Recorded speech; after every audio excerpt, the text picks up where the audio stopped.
legacy is so important.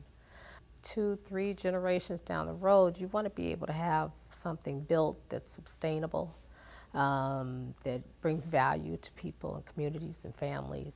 Melody Winston continues the family tradition of entrepreneurs committed to the health and wellness of people. As the daughter of a Top Gun airman turned pastor and maternal granddaughter to a doctor and his brothers responsible for founding one of the first Black medical clinics in the United States, serving the community is embedded in her DNA. So my dreams and aspirations growing up was probably to mimic my family. All the men on my mother's side were all doctors. They started the first Black medical clinic in the United States called the Williams Clinic. And so I wanted to be like them. I used to go with them to the hospitals when they did their runs, and I knew all the staff. I would sit in the records division and help them with their paperwork. Whatever could keep me busy at that time, I did at a young age.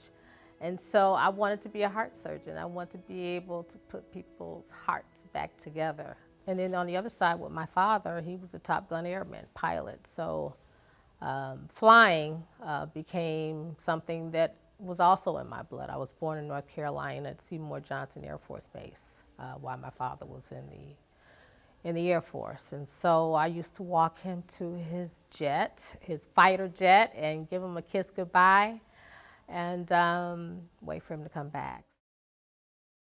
We were my grandfather's plane and his twin-engine Cessna. And my grandfather and my dad were really good friends because of especially with the commonality of flying and being a pilot. But growing up and getting in that plane and sitting in the back seat and listening to the conversations that they had, and them showing off and doing the twists and turns, I had to make sure I ate my crackers to keep my stomach settled. My first job was working in the Williams Clinic. I worked in records while I was sitting in a room full of files, you know. After that, I worked for my mother, who had a daycare center, Auburn Gresham Preschool. And so working with kids, right up my alley, and I loved every one of them, and that became my next passion. So after college, wow, let's see, I had children way too early. I did not get to finish college. And then I went back to work for my mother at her daycare center. She gave me that opportunity to run her daycare centers, and we opened the second one. Soon after my grandfather passed, he was in a plane crash in his Cessna coming back from Jamaica. And that was very hard for the family.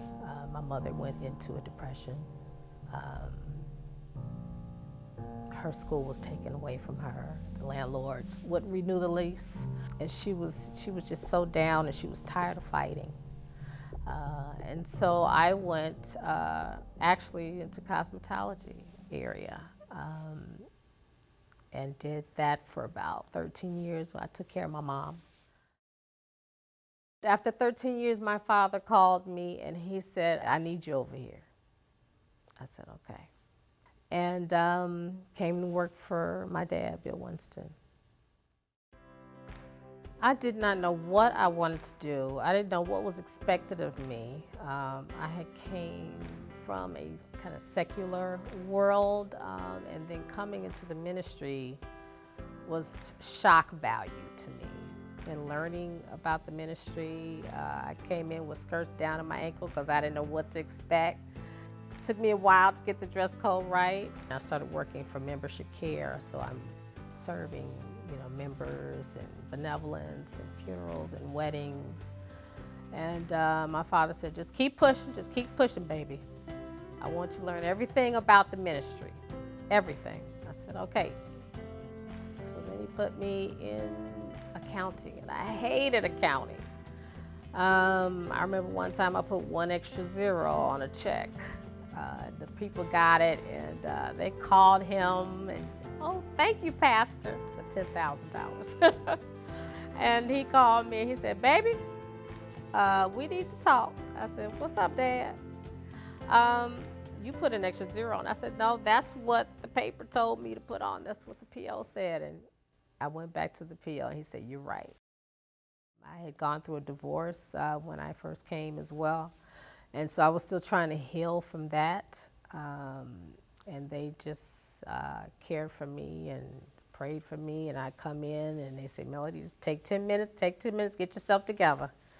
And I appreciated them being sensitive to what I was going through and being pastor's daughter and learning something new, a new culture.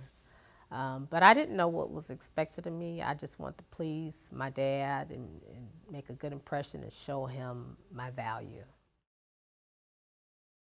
We have huge conferences, our International Faith Conference, and we have visitors who come from all over the world internationally. And they come through this facility and they are just taken back. What we've done, our Carver Innovation Center, being able to have our master suites and teach about ministry and the Joseph School of Business. These were all dreams at one point that my dad had that had been birthed through the people that work here and support that dream and that vision. I'm telling you folks, you can't see this if you're not out there in the front. But I'm out there on that front line, and God promised me that I will be delivered. So having people come to visit and partake and have a testimony of how it really changed their life and their family is what's really gratifying for me. My great uncle, Dr. James Williams, was a Tuskegee Airman. Thinking of him, and he's passed now, but he was such a good storyteller. He would tell me about how he went swimming and the shark bit his leg, and all of the stories of the mutiny and how the officers rebelled at a time when blacks weren't allowed in the officers club. So him being a doctor, a Tuskegee Airman, called me to the vision and the place that I am now with being a caretaker for Moulton Field. So many children feel like they don't have opportunities. They feel like they don't have choices, and they stop dreaming. And we wanted to make sure that they started dreaming again. And when they get in that airplane and the look on their faces is liberating every time. I don't care what age they are, whether they're 7 years old or 18. And seeing the world smaller instead of too big for them.